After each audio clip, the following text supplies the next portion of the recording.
Hey guys, thanks for joining me for another time to open God's Word up and study from it. Today we'll be in Acts chapter 24. Acts chapter 24. Now, if you remember back in 23, Paul had appeared before the Sanhedrin and had used the opposing beliefs of the Pharisees and the Sadducees against them. The Pharisees believed in the resurrection and spirits and angels, and the Sadducees not so much. He literally got them fighting with one another. And it got so bad that the Roman commander had to separate Paul from the crowd yet again. And Paul was staying at the Roman barracks when his nephew found out there that there was a plot against Paul's life. His nephew told the Roman commander that what was going on, and the commander sent Paul to Caesarea to the governor Felix under rather heavy guard, 470 soldiers. But he told the Jews that they could take up their case against the Apostle Paul there in Caesarea with Felix. And Felix agreed to the case. And once Paul's accusers made their way to Caesarea, it would be taken up again. So, that's where we find ourselves as we come to chapter 24. The first 4 verses say, 5 days later, the high priest Ananias went down to Caesarea with some of the elders and a lawyer named Tertullus. And they brought their charges against Paul before the governor. When Paul was called in, Tertullus presented his case before Felix.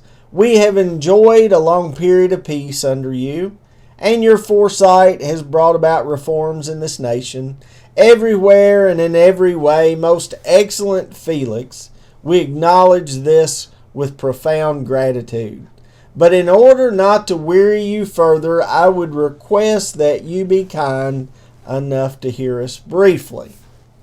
So, it didn't take but a few days for the high priest and the elders to assemble and make their way to Caesarea. No doubt, let down that their plot to kill Paul didn't come to fruition. It had failed. They weren't done with him yet, though. They lawyered up and went before Felix in order to get this Paul dealt with. It seems odd that they would employ a lawyer instead of presenting the case themselves, but it would have been a shrewd move on their part for sure. How many of us would be willing to be our own lawyers these days, especially in the court of law? We wouldn't get very far, would we? So they lawyered up, and the lawyer begins to speak and immediately begins to pour it on thick. He comments on how great of a leader Felix was. Perhaps he thought that flattery would get him everywhere or get him anything he wanted. And he expressed appreciation of the long period of peace under Felix's reign, as well as the reforms that he had instituted. Then he continued to show his gratitude for the great things that Felix had done. Then he says something that not only got the attention of Felix, but probably relieved Felix a little bit as well. He implied that their presentation would be a brief one. In other words, we aren't going to waste much of your time here. And I'm sure he appreciated that. But verses 5 through 9 says, we have found this man to be a troublemaker, stirring up riots among the Jews all over the world. He is a ringleader of the Nazarene sect, and even tried to desecrate the temple, so we seized him. And then some versions include this, and wanted to judge him according to our law, but the commander Lysias came and with the use of much force snatched him from our hands and ordered his accusers to come before you. By examining him, you will be able to learn the truth about all these charges we are bringing against him. The Jews joined in the accusation, asserting that these things were true. Now, to the charges they wanted to bring against Paul. They were really threefold. The first was that Paul had proven himself to be a troublemaker throughout the known world, especially among the Jews. his own people. It seems that riots and trouble followed Paul wherever he went. And of course, it was because of the hardened hearts of the people that it did so, but they didn't want to go there. The second charge was that he was one of the ringleaders of this Nazarene sect. Jesus was a Nazarene, for he had grown up in Nazareth with his family. Followers of Jesus were now declared a part of this Nazarene sect, or at least the Jewish Christians were.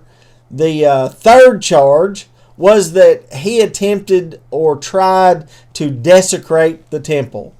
The false report was that he had taken it, or at least tried to take Gentiles into the Jewish-only part of the temple area, which was strictly forbidden, and which he didn't do, by the way. But with the charges laid down, the lawyer proceeds to kind of spin his tale. He essentially tries to make Lysias out to be the bad guy here. He implies that it was the Roman commander who was in the wrong by showing excessive force to apprehend Paul. Even though the commander was who saved Paul's life, but it was Lysias who had arrested Paul and prevented justice to be handed down by the Sanhedrin. Lysias had caused this to come before Felix and was now wasting Felix's time. The Jews that had accompanied this lawyer to Caesarea agreed and showed their approval of everything this lawyer had said. If he would just cross-examine Paul, maybe he could get to the truth and prove that he was guilty as charged. Now verses 10 through 13 says, when the governor motioned for him to speak, Paul replied, I know that for a number of years you have been a judge over this nation, so I gladly make my defense. You can easily verify that no more than 12 days ago I went up to Jerusalem to worship. My accusers did not find me arguing with anyone at the temple, or stirring up a crowd in the synagogues or anywhere else in the city. And they cannot prove to you the charges they are now making against me. So Paul is now allowed by the governor to present his defense. He begins, like Tertullus, by addressing the governor first. He doesn't quite pour it on as thick as Tertullus did, but he simply acknowledges that he had been such a ruler for a number of years and was competent enough to make his own judgment on the matter. So, Paul presents the facts. He had gone up to Jerusalem no more than 12 days before. He went there not to stir up trouble or stir up the crowds, but to worship at the festival of the Pentecost.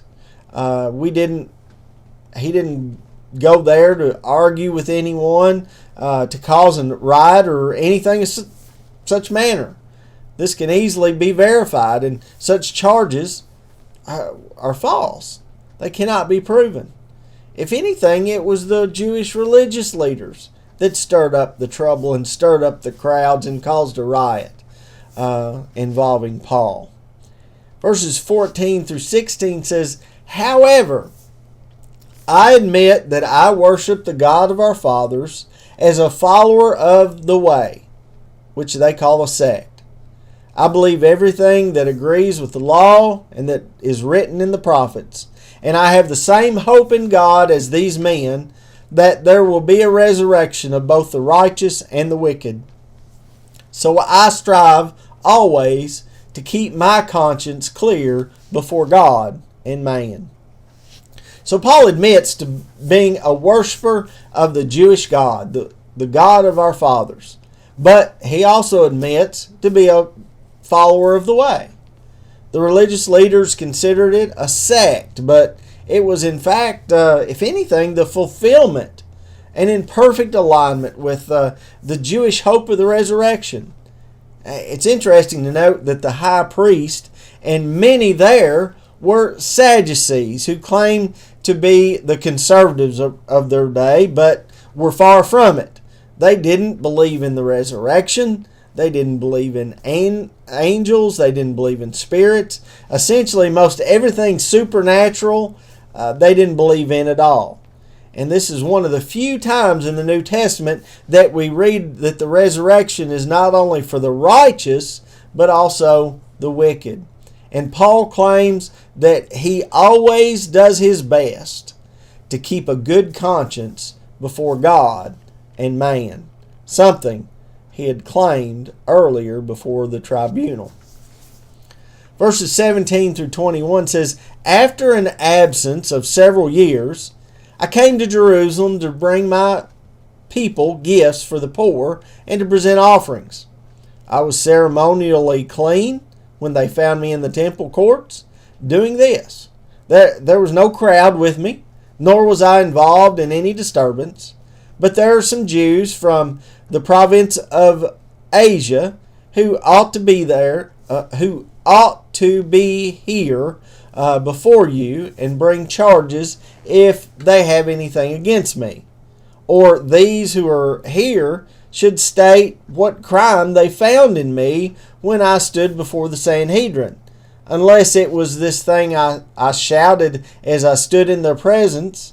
It is concerning the resurrection of the dead that I am on trial before you today." Paul had come again as a worshiper of God, but he also had another reason for coming to Jerusalem. He had brought with him the collection that had been taken up among the Gentile churches to present this to the Jerusalem church. It was something he had encouraged to be taken up, and he would not rest until this particular offering was delivered to his Jewish brethren. He no doubt hoped this would further solidify the relationship between the Jewish Christians and the Gentile Christians throughout the empire. It would hopefully fertilize a sense of unity among all believers and cause that unity to grow. Then Paul goes on to answer the charge of his profaning the temple area. He admits that he was ceremonially clean when his accusers found him in the temple courts. He had no crowds with him, nor was he trying to stir up a crowd. Again, he proved himself to be there for the right reasons. A worshiper, no less. The Jews from the province of Asia are really the ones who brought such an accusation against him, yet they didn't even bother appearing in the court that day. They didn't bother to come to Caesarea to present their charges. Why? Well, they were just making them up. They had no grounds on which to stand.